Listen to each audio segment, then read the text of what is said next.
कभी ऐसा लगता है कि हमारे दिमाग में इतनी सारी पोटेंशियल है, इतनी क्षमता है, लेकिन कुछ है जो हमें रोक रहा है। अगर हाँ, तो आप अकेले नहीं हैं। आज हम दिमाग के कुछ ऐसे रूल्स को समझने वाले हैं जो सच में हमारे परफॉर्मेंस को पूरी तरह बदल सकते हैं, और वो भी आज से। ये एहसास हम सबको पता है ना?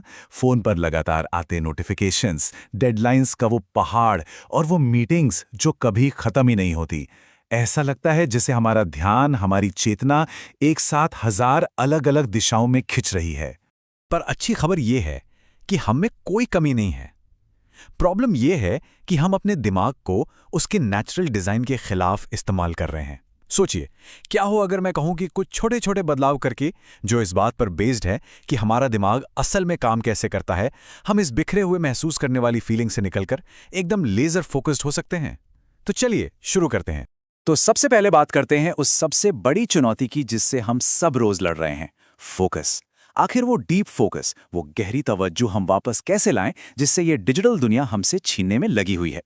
अच्छा, यहाँ एक बहुत बड़ी बात से शुरू करते हैं, और वो ये है कि मल्टीटास्किंग एक मिथक है, एक झूठ है। हाँ, मुझे पता है आप क्या सोच रहे होंगे। अरे नहीं, मैं तो मल्टीटास्किंग में बहुत अच्छा हूँ। माफ कीजिएगा ये बुरी खबर देने के लिए, लेकिन जिसे हम मल्टीटास्किंग कहते हैं ना, वो बस एक भ्रम है, और एक बहुत महंगा भ्रम। और ये मैं नहीं कह रहा, साइंस इसे साबित करता है। असली बात यह है, हमारा दिमाग एक सीरियल प्रोसेसर है, पैरेलल नहीं। मतलब ये एक बार में सचेत रूप से सिर्फ एक ही चीज पर ध्यान दे सकता है। तो जब हमें लगता है कि हम मल्टीटास्किंग कर रहे हैं, असल में हम अपने दिमाग को एक काम से दूसरे काम पर बहुत तेजी से कूदने के लिए मजबूर कर रहे होते हैं। और हर बार जब वो कूदता है तो उसकी एक कीमत होती है, हमारे समय और हमारी एक्यूरेसी में। तो इस लगातार स्विचिंग की कीमत क्या है? बहुत ज्यादा है। रिसर्च दिखाती है कि किसी भी काम को पूरा करने में 50% तक ज्यादा समय लग सकता है। 50%। और गलतियां होने के चांस भी बहुत ज्यादा बढ़ जाते हैं। सोचकर देखिए, हमारा आधा प्रोडक्टिव टाइम सिर्फ एक स्क्रीन से दूसरी स्क्रीन पर जाने में ही हवा में उड़ जाता है। और ये बात हमें एक बहुत जरूरी सवाल पर ले आती है, खासकर प्रोफेशनल दुनिया में। अगर मल्टीटास्किंग इतनी ही खराब है, तो हम आज भी घंटों लंबी मीटिंग्स क्यों करते हैं, जिनमें आधे लोग तो बस अपने ईमेल का जवाब दे रहे होते हैं?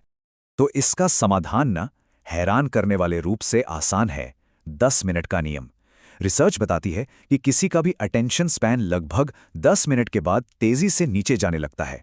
तो अपनी प्रेजेंटेशन को 10-10 मिनट के छोटे छोटे हिस्सों में बांट दीजिए, और हर 10 मिनट के बाद लोगों का ध्यान वापस खींचने के लिए कुछ ऐसा कीजिए जो इमोशंस को जगाए। कोई पर्सनल कहानी सुनाइए, एक चौंकाने वाला सवाल पूछिए, या एक छोटा सा डेमो दिखाइए। इससे उनकी अटेंशन क्लॉक रीसेट हो जाएगी। ठीक है, तो अब हमारे पास फोकस के लिए एक स्ट्रैटेजी तो है, लेकिन फोकस करने का क्या फायदा अगर हम अगले ही दिन सब कुछ भूल जाएं? तो अब चलिए ये समझते हैं कि हम जो कुछ भी सीखते हैं उसे टिकाऊ कैसे बना सकते हैं, अपनी याददाश्त को सुपरचार्ज कैसे कर सकते हैं। ये निराशा हम सबने महसूस की है ना? कोई बहुत अच्छी किताब पढ़ी या एक बढ़िया लेक्चर अटेंड किया, और हफ्ते भर बाद उसकी मेन बातें भी मुश्किल से याद आती हैं। ऐसा क्यों लगता है कि हमारा दिमाग एक लीक होती हुई बाल्टी जैसा है? और सबसे जरूरी सवाल, हम इन लीक्स को बंद कैसे कर सकते हैं? इसका जवाब एक बहुत ही पावरफुल आइडिया में छिपा है, मल्टी सेंसरी लर्निंग। मतलब एक साथ कई इंद्रियों का इस्तेमाल करके सीखना। हमारा दिमाग ना हमारी सभी सेंसेस से मिली जानकारी को एक साथ जोड़ने के लिए बना है। जब हम सिर्फ टेक्स्ट पढ़ते हैं तो हम इसकी क्षमता का एक बहुत छोटा सा हिस्सा इस्तेमाल कर रहे होते हैं, लेकिन जैसे ही हम टेक्स्ट के साथ विजुअल्स यानी तस्वीरें जोड़ देते हैं, याद रखने की क्षमता एकदम से बढ़ जाती है। तो इसका मतलब ये हुआ कि सच में कुछ सीखने के लिए हमें एक्टिव होना पड़ेगा। सिर्फ लाइन से नोट्स लिखने के बजाय क्यों ना डायग्राम बनाए जाएं। कोई रिपोर्ट पढ़ रहे हैं तो साथ में उसी टॉपिक पर एक पॉडकास्ट भी सुन लीजिए। यहां तक कि आप एक मुश्किल कॉन्सेप्ट को किसी खास खुशबू से भी जोड़ सकते हैं, जैसे कॉफी या पुदीना। आप जितनी ज्यादा सेंसेस को इन्वॉल्व करेंगे, दिमाग में उस जानकारी तक पहुंचने के लिए उतने ही ज्यादा रास्ते, उतने ही ज्यादा न्यूरल हाईवे बना लेंगे।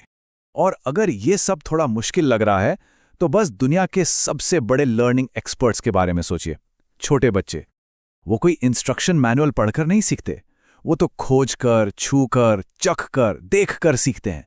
वो तो जन्म से ही वैज्ञानिक होते हैं, जो हर पल दुनिया के बारे में अपनी हाइपोथेसिस को टेस्ट कर रहे होते हैं। तो बात साफ है, असरदार तरीके से सीखने का राज ज्यादा बड़े या मैच्योर बनने में नहीं है, बल्कि अपने अंदर के उस खोजकर्ता को फिर से जगाने में है, जिज्ञासु बनिए, प्रयोग कीजिए, अपनी सारी इंद्रियों को काम पर लगाइए। और अब आते हैं हमारे आखिरी नियम पर, और शायद ये सबसे ज्यादा चौंकाने वाला है। अगर आप ज्यादा प्रोडक्टिव, ज्यादा स्मार्ट और ज्यादा क्रिएटिव बनना चाहते हैं तो इसका समाधान ज्यादा घंटे काम करना नहीं है, बल्कि ज्यादा सोना है। हमारी इस हसल कल्चर वाली दुनिया में ये बात थोड़ी अजीब लगती है ना? हम अपने जागने के हर एक मिनट को ऑप्टिमाइज करने में लगे रहते हैं। लेकिन साइंस हमें बताता है कि असली जादू तो तब होता है जब हम सो रहे होते हैं। आराम करना परफॉर्मेंस का दुश्मन नहीं है, ये उसका एक बहुत जरूरी हिस्सा है। ये आंकड़े देखिए, ये चौंकाने वाले हैं। नींद की कमी हमारी सोचने समझने की शक्ति को इतना गिरा सकती है जितना कि नशे में होता है। सोचिए, ये तो नशे में काम करने की कोशिश करने जैसा है। लेकिन दूसरी तरफ देखिए, सिर्फ 26 मिनट की एक छोटी सी झपकी, एक नैप, हमारे परफॉर्मेंस को करीब 34% तक बढ़ा सकती है। ये दुनिया का सबसे पावरफुल प्रोडक्टिविटी टूल है और ये बिल्कुल मुफ्त है। ऐसा क्यों? क्योंकि नींद का मतलब सिर्फ आराम करना नहीं है। इस वक्त हमारा दिमाग एक लाइब्रेरियन की तरह काम करता है। वो दिन भर की यादों को सॉर्ट करता है, जरूरी चीजों को संभाल कर रखता है, फालतू की चीजों को हटा देता है और सीखने के लिए जो जरूरी कनेक्शंस हैं उन्हें मजबूत करता है। ये एक बहुत जरूरी मेंटेनेंस का काम है जो सिर्फ नींद में ही हो सकता है। तो नींद को एक लग्जरी या समय की बर्बादी समझना बंद कीजिए। इसे वैसे देखिए जैसे ये असल में है हमारी सबसे कीमती संपत्ति, हमारे दिमाग में एक रोज का इन्वेस्टमेंट। अच्छी नींद हमें सिर्फ कल के लिए तैयार नहीं करती, बल्कि आने वाले कई सालों के लिए हमारे दिमाग को मजबूत और लचीला बनाती है। तो आखिर में बात बस इतनी सी है, हम या तो अपने दिमाग के डिज़ाइन के खिलाफ लड़ सकते हैं और थकते रह सकते हैं, या फिर हम उसके साथ मिलकर काम कर सकते हैं। आज हमने ऐसे ही 3 आसान नियम देखे हैं जो हमें दिमाग के साथ काम करना सिखाते हैं, उसके खिलाफ नहीं। तो चलिए जल्दी से रिकैप करते हैं। फोकस के लिए मल्टीटास्किंग को कहें बाय बाय और अपनाएं सिंगल टास्किंग और 10 मिनट का नियम। याददाश्त के लिए सीखने को एक मल्टी सेंसरी एक्सपीरियंस बनाइए और अपनी बेस्ट परफॉर्मेंस के लिए नींद को अपना सबसे बड़ा रिकवरी टूल मानिए।